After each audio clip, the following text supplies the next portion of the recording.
한국에서 들어본 무서운 이야기 두 번째. 저는 2009년에 대학을 졸업하고 같은 해 3월에 대학원에 입학했습니다.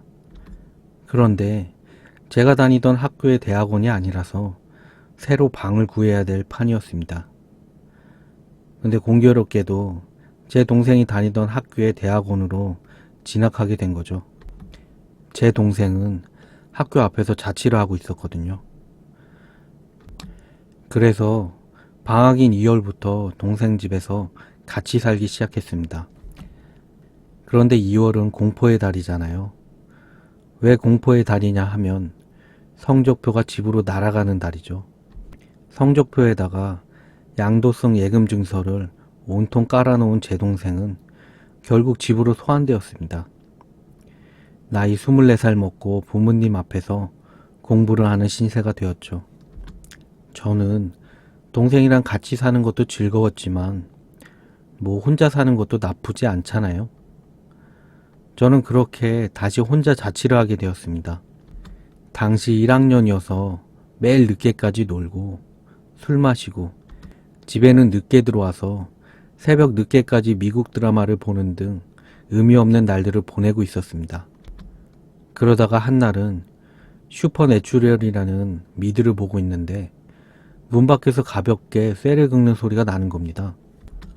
그러다가 갑자기 바람이 불었는지 문이 심하게 흔들리더라고요.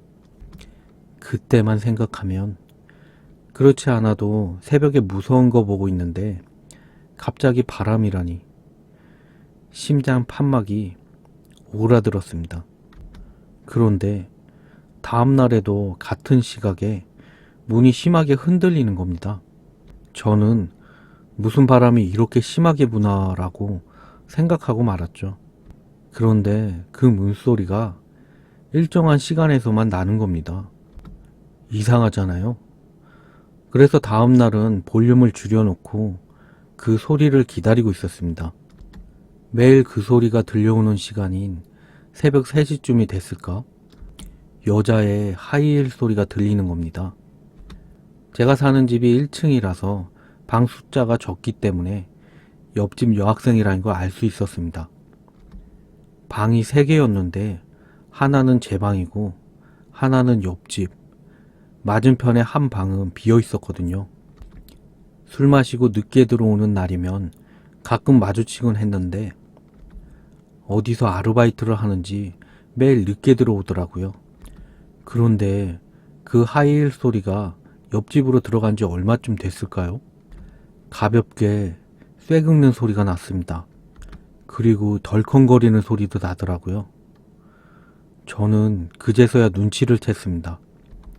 가벼운 쇠 긁는 소리는 저희 집 현관문 손잡이를 조심스럽게 돌리는 소리였던 겁니다. 아니, 도대체 누가 혼자 사는 남자의 방문을 열려고 하는 걸까요? 무섭잖아요. 그래서 저는 살금살금 문 앞으로 다가가서 밖을 봤습니다. 그런데 깜깜했습니다. 그런데 자세히 보니까 그냥 불이 꺼진 복도였습니다.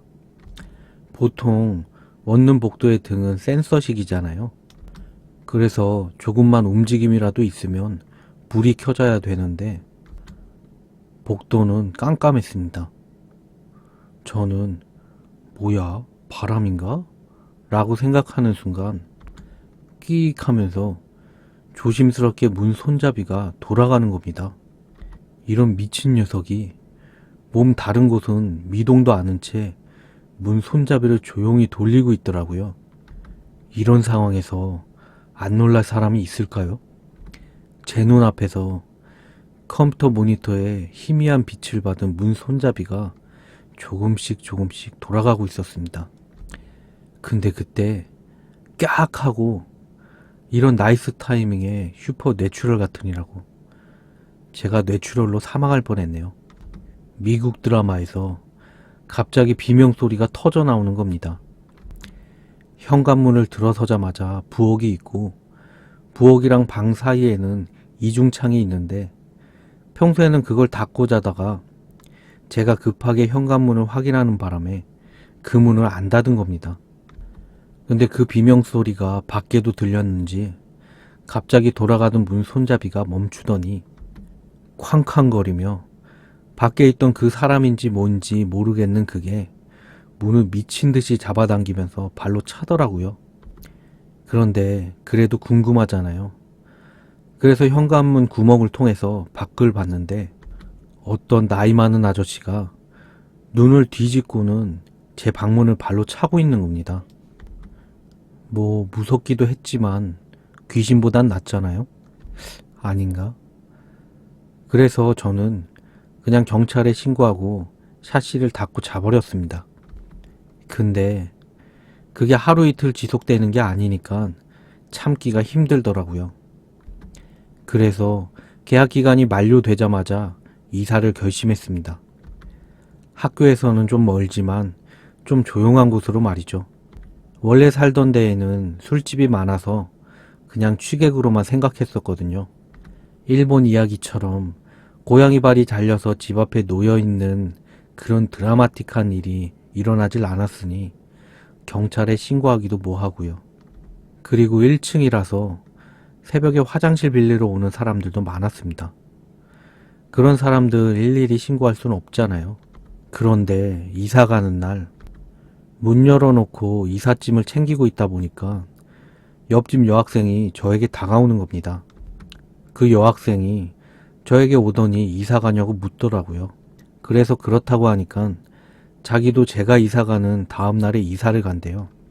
저는 또 무슨 로맨스 이런 거 상상하고 있었는데 그 여학생 입에서 나온 스토리는 상상 이상이었습니다. 정말 죄송해요. 본의 아니게 폐를 끼쳐드렸네요. 새벽마다 문 잡아당기는 소리 들으셨죠? 사실 그거 어떤 아저씨가 그러는 건데 그 아저씨가 절 쫓아다녔거든요. 아르바이트를 마치고 집으로 가는 길에 누가 자꾸 따라오는 것 같은 느낌이 들어서 뒤를 돌아보면 누가 차나 건물 뒤에 숨는 것 같기도 하고 하여튼 며칠은 미행당하는 기분이었어요. 그래서 남자친구랑 같이 가는데 그래도 쫓아오는 거예요. 화가 난 남자친구가 뒤돌아가서 그 아저씨랑 대면했는데 무슨 작업복 같은 걸 입고 있는 평범한 아저씨가 자기는 우리를 쫓아온 게 아니라는 거예요. 그래도 불안해서 한동안 남자친구랑 같이 다녔었거든요. 그런데 하루는 남자친구가 바빠서 혼자 집에 가게 됐는데요. 무서워서 보통 들어가는 시간보다 일부러 늦게 집에 갔어요. 집에 가는 시간이 평소보다 늦어서 그런지 쫓아오는 사람이 없더라고요. 그런데 원룸 입구에 들어서려는 순간 원룸 출입구 안에 서 있는 그 아저씨를 발견했어요. 너무 무서워서 들어가지 못하고 있다가 원룸에 들어가는 사람이 있을 때까지 숨어서 마냥 기다리고 있었어요. 경찰에 신고해도 괜히 그 아저씨 화만 나게 할 것 같아서요. 사실 원룸 입구에 가만히 서 있기만 한 사람을 어떻게 한다는 것도 웃기잖아요. 그렇게 기다리다가 어떤 분이 들어가길래 따라 들어갔어요. 원룸 입구에 들어서는데 그 아저씨가 절 죽일 듯한 눈빛으로 쳐다보는 거예요. 그래서 저는 집이 1층이니까 바로 들어가면 집을 들키게 되는 거잖아요. 그래서 저는 집을 들키지 않으려고 오빠방 호수가 찍혀있는 우편함의 고지서를 보란듯이 꺼내갔어요. 제가 사는 곳이 오빠방인 것처럼 보이게요. 그 이후로 재빨리 방에 들어오고 나서 아무 소리도 안 내고 있으면 그 아저씨가 오빠 방문을 계속 열려고 하더라고요. 전 무서워서 한동안 신발도 못 벗고 문 안에서 울기만 했어요. 저 때문에 불편하셨죠? 미안해요. 이 이야기를 다 듣고 나서 저는 당장 경찰에 신고를 하라고 했습니다. 그런데 그 여학생은 어차피 이사를 가니 괜찮다는 겁니다. 그래도 아직까지는 무슨 사건이 있나 없나 뉴스를 주시하고 있습니다. 진짜 세상에는 거짓말 같은 범죄자들이 참 많네요. 그러니 여자분들 문단속 잘 하시고 가스배관 타고 올라오는 녀석들도 있으니까 창문도 잘 잠그고 주무세요.